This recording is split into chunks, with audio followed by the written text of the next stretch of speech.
final week with me, the puppies started with the Volhard Puppy Aptitude Test on day 51. The Volhard Puppy Aptitude Test is not a predictor of final adult behavior, as training, environment, prior conditioning, and epigenetics have a larger impact on adult behavior. It doesn't measure intelligence, but rather temperament and how the puppy reacts to novel stimuli or mild stressors. It looks at confidence versus dependence, boldness versus timidity, degree of dominant or submissive tendency, degree of acceptance of social dominance, willingness to work with a human, responsiveness to pressure, response to a moving object, and startled response to a strange object. Come on. Okay. Just following now. Yeah. Yes, it's a good girl. It's a good girl. These tests determined that it was indeed possible to predict future behavioral traits of adult dogs by evaluating puppies at 49 days of life, when the neurological development is that of an adult dog. With each passing day after the 49th day, the responses will be tainted by prior learning.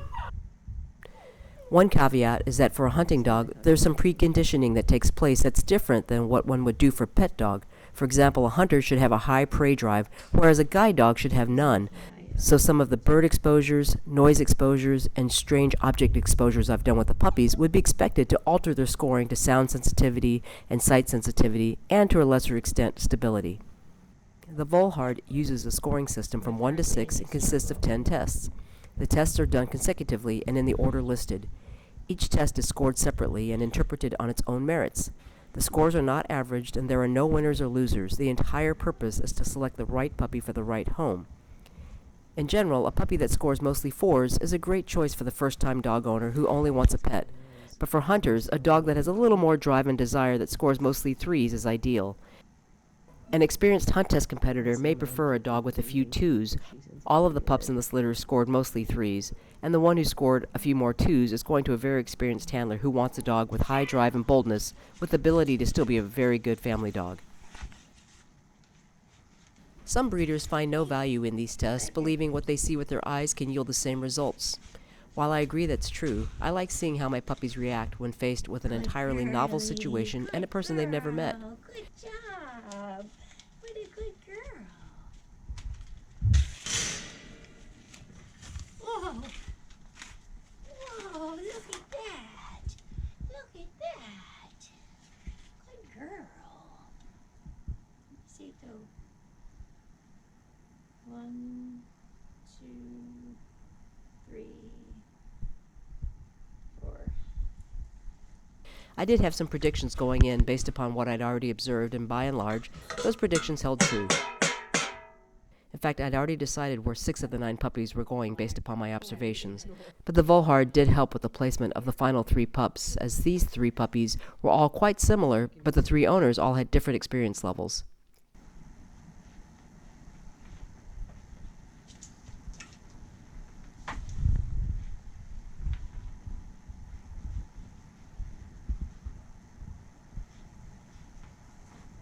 Yep.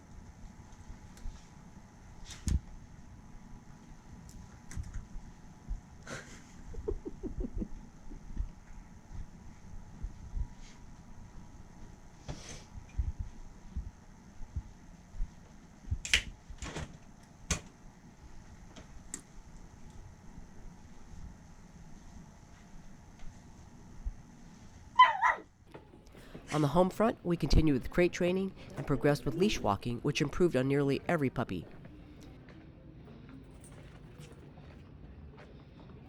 Again, the point of leash walking isn't to practice heeling or obedience, but simply to get them used to the idea of being directed where to go.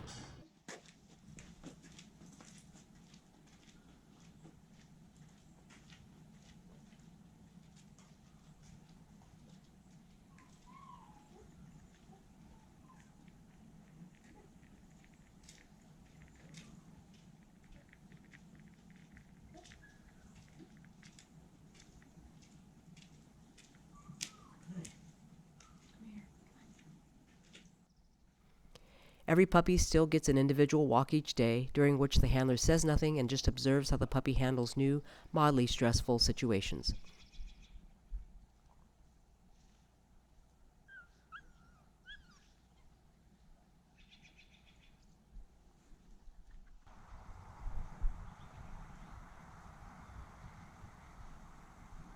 Don't help her.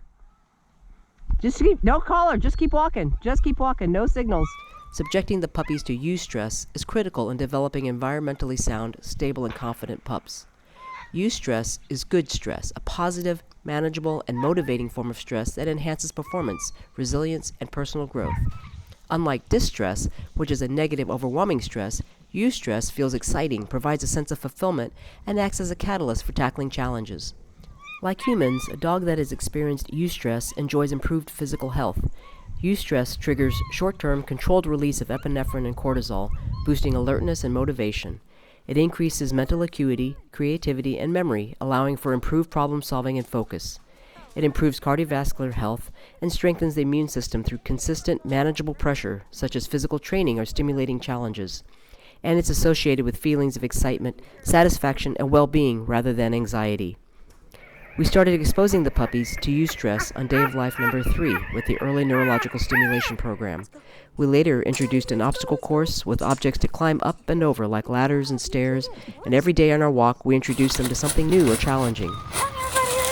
We let the puppies decide whether or not they feel like taking on those challenges that day, but eventually every one of them did, and you could see their confidence building day by day. Letting them decide to enter water and taking a walk in the rain were other forms of eustress. In their final week with me, they tackled open stairs, climbed over large fallen trees, and scaled a concrete wall. Building confidence is more important than obedience right now, and we only have a small window of time to develop this. The puppies get 2 to 3 short retrieves every day.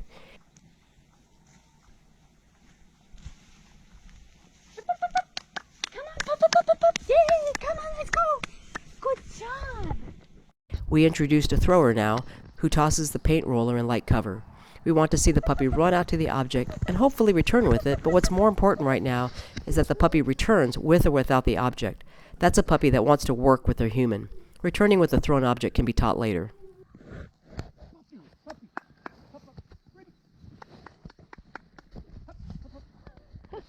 Sell it.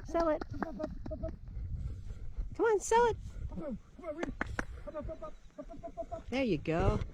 They're getting weekly bird exposure still. We're letting them walk the field with us to hunt for chukar.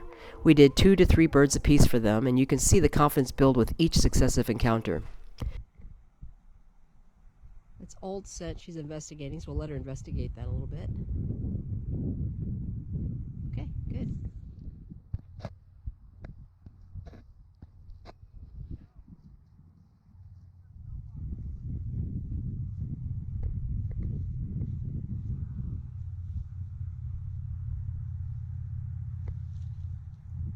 Got it.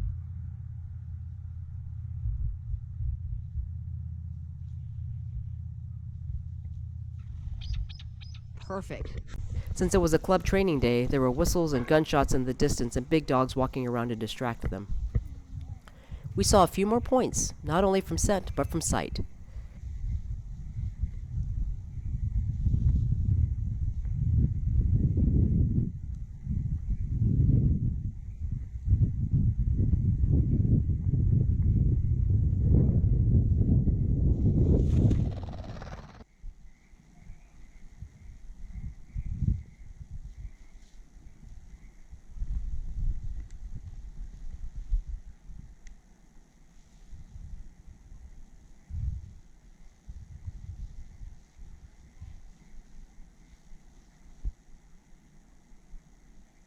Tripod point. The important thing isn't the pointing. The important thing right now is building confidence to hunt in the field and not having to rely on the handler for reassurance. Once we get that boldness to venture out and hunt somewhat independently, we'll introduce gunshots on the chase. We're not going to keep them from chasing until we're certain they're absolutely bird crazy. If they're going to point, the point will come out eventually when they encounter birds they can't catch. The puppies will start going to their new homes this weekend, where the daily walk should continue, as well as short retrieving sessions and weekly bird exposures, and teaching a couple of basic home commands like sit for meals and kennel for crating.